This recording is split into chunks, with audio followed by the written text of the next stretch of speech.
Donald Trump's new administration.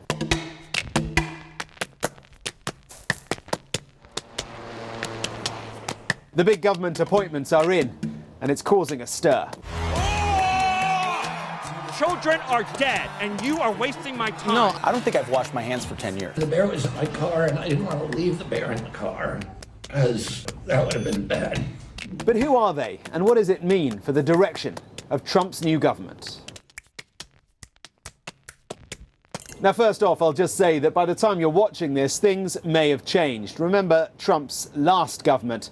It was a bit of a revolving door. But let's kick off with the person you've probably never heard of, the woman behind Donald Trump's success. Come, Susie, come here. Susie Wiles. She's to be the first female White House Chief of Staff.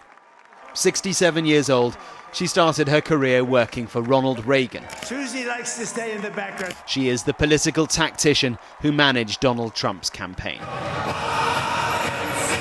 And it was a more disciplined campaign that was credited to her. She kept him on message, to a point. The Trump whisperer, maybe. A guardrail, some say, in Trump's inner orbit. The expectation is that because she is such a shrewd political operator, she will run a much tighter Trump White House. But the question is, can she succeed? Then there is Trump's immigration policy. There's 3 picks that will be key. Stephen Miller will serve as Deputy Chief of Staff for Policy. In the first Trump administration, he played a major role in crafting the immigration policies, including the so-called Muslim ban. And during the 2024 campaign, he encouraged Trump to make immigration the top issue in the closing weeks of the campaign. Critics say he is an out-and-out racist, a white supremacist even. He denies all of this, but his views on immigration are forthright. America is for Americans and Americans only. Tom Homan will be border czar. He's a former acting director of the U.S. Immigration Enforcement Agency, ICE. Under Trump's first administration, he was a key supporter of the controversial family separation policy. And this time, he'll manage the campaign promise of mass deportations of undocumented migrants. Then there is Kristi Noem, the governor of South Dakota. She'll lead the Department of Homeland Security. Once a potential Trump vice presidential pick, but then she wrote about how she'd shot her untrainable dog. It was not a pleasant job, she wrote in her book, but it had to be done. As Homeland Security Secretary, she'd be in charge of all agencies that enforce immigration laws.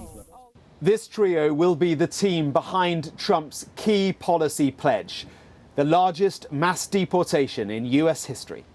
Next up, a shock appointment. Maybe I should serve as Attorney General of the United States. If necessary, I'd fire every little kicker at the J. Edgar Hoover building. Matt Gaetz picked for Attorney General, the top law enforcement official in the country. He's a Florida Republican congressman who is a firebrand and ultra-MAGA loyalist. Abolish the FBI, CDC, ATF, DOJ, if they do not come to heal. He's never worked as a prosecutor and has only worked in law for a few years at a local level. The decision to appoint him was apparently hatched in less than a day aboard Trump Force One. Susie Wiles, the chief of staff, was reportedly unaware of it. Gaetz is not only totally incompetent for this job, he doesn't have the character, he is a person of moral turpitude. Gaetz also faced multiple allegations of wrongdoing, including a federal sex trafficking case that ended without any charges being brought.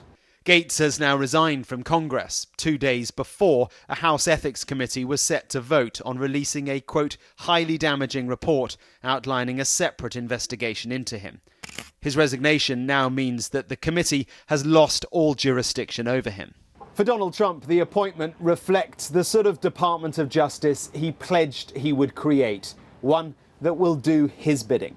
Now, another controversial decision. RFK Jr. has been picked for health secretary. He's the son of US Senator Bobby Kennedy and nephew of President JFK. He has a long history of anti-vaccine conspiracy theories. He said that fluoride in water supplies is associated with arthritis, bone fractures, bone cancer, and IQ loss, though he has recently moderated these views. Oh, I'm not going to take away anybody's vaccines. I've never been anti-vaccine. His supporters say he is the perfect disruptor to shake up America's health system and to make America healthy again. We want you to come up with things and ideas and what you've been talking about for a long time. Come here. Take over, Elijah. Now, Elon Musk and Vivek Ramaswamy. Mr. Musk worked closely with Donald Trump throughout the campaign, raising millions of dollars for the president-elect. Yeah. Trump's now announced that Musk and Ramaswamy, once a party leadership rival to Trump who then endorsed him, will run DOGE, the Department of Government Efficiency. The idea is that they will lead government efforts to cut spending and cut regulation. The position has been teased a lot through the campaign. How much do you think we can rip out of this wasted $6.5 trillion Harris-Biden budget? Well, I think we could do at least $2 trillion. Yeah! As you can see, I'm not just MAGA, I'm dark MAGA. It's expected to work outside the government. The specifics of how the department will operate are not yet known. It's clear, though, that its two leads, Musk and Ramaswamy, will wield influence under the Trump administration.